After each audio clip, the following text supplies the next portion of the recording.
There's 1,000 of you. I said close them doors. Ushers, close the doors. Close the doors. What's up, everybody? Welcome to GPTV. If you're not subscribed to the channel, like, share, comment, and subscribe to the channel. Gospel singer / pastor Marvin Sapp is under fire after he asked his congregation to raise $40,000, and he even asked his ushers to lock the door so everyone could be safe during the time when he was trying to recover $40,000 from his members and also his online members. And he also asked his ministers in the pulpit to donate $100 as he asked the people in the congregation to donate $20 a piece to reach that $40,000 goal. Leadership lead, and they understand the cost that is involved. There's 1,000 of you. I said close them doors. Ushers, close the doors. Close the doors. Close the doors.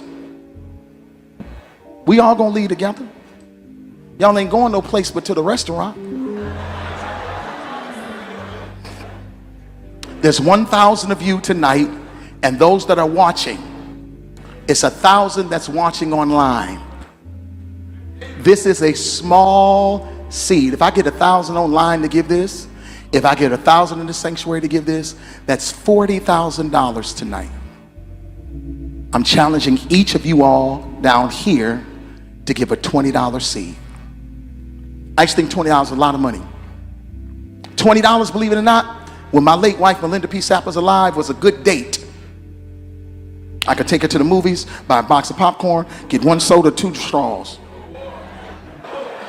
I wasn't cheap, that's swag. I was looking in her eyes, she's looking in mine.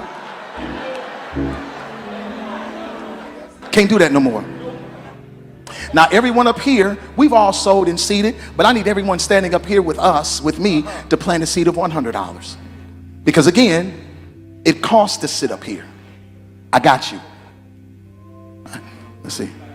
So put your 20 away, preachers. That 20 wasn't for you.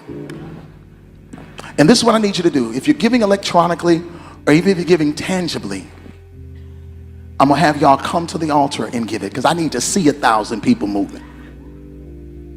Bring them baskets. I want the baskets up here. I want to see the folk.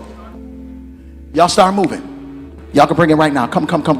Even if you're giving tangibly, just put your hand on take your phone and stick it on the bucket.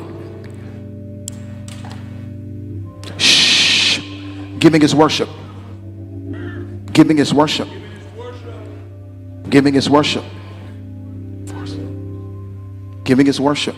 This ain't the time to talk. 1,000 people need to give $20. 1,000 people need to give $20. 1,000 people online need to give $20. This is easy, saints. This is an easy miracle. We should be able to raise $40,000 tonight just from y'all giving. Now this video may be pretty disturbing to most people.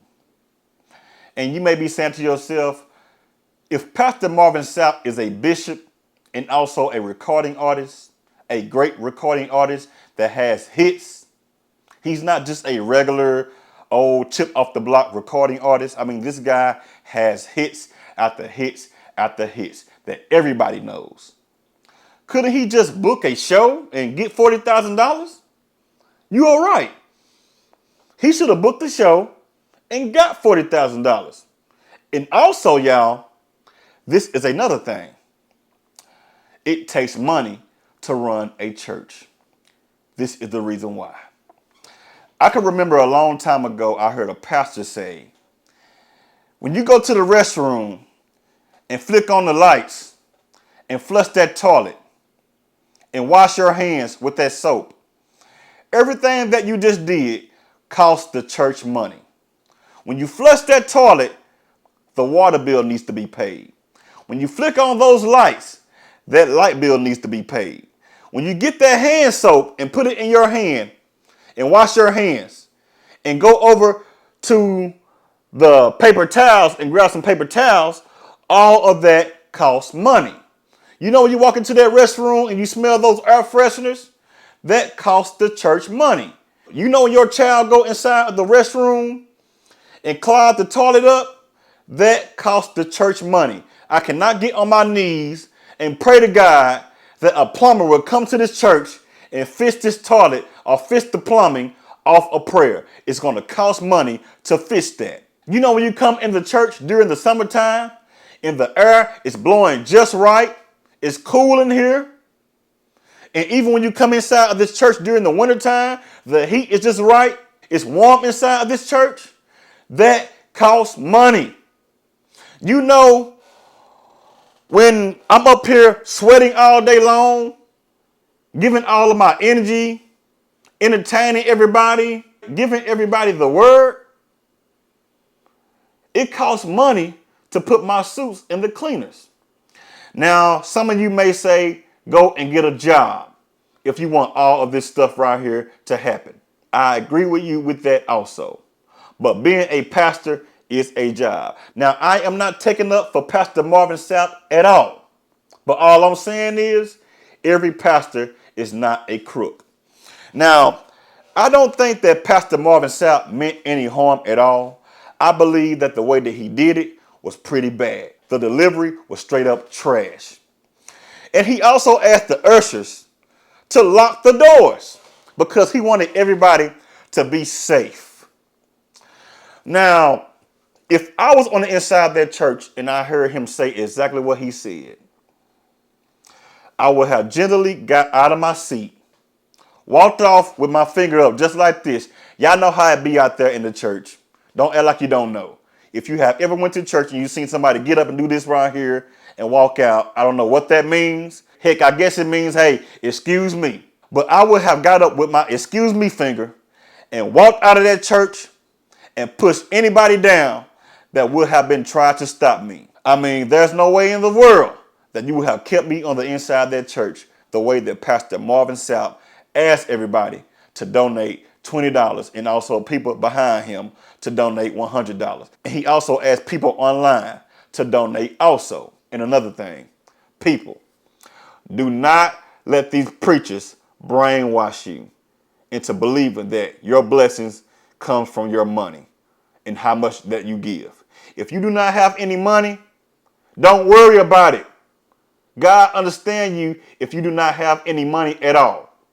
And another thing, you got some of these preachers out there that are preaching about tithing, talking about give your 10%.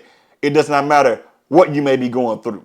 If your bills is due, give your 10%. If you do not have any money in your pocket at all after giving 10%, still give your 10% because God is going to bless you.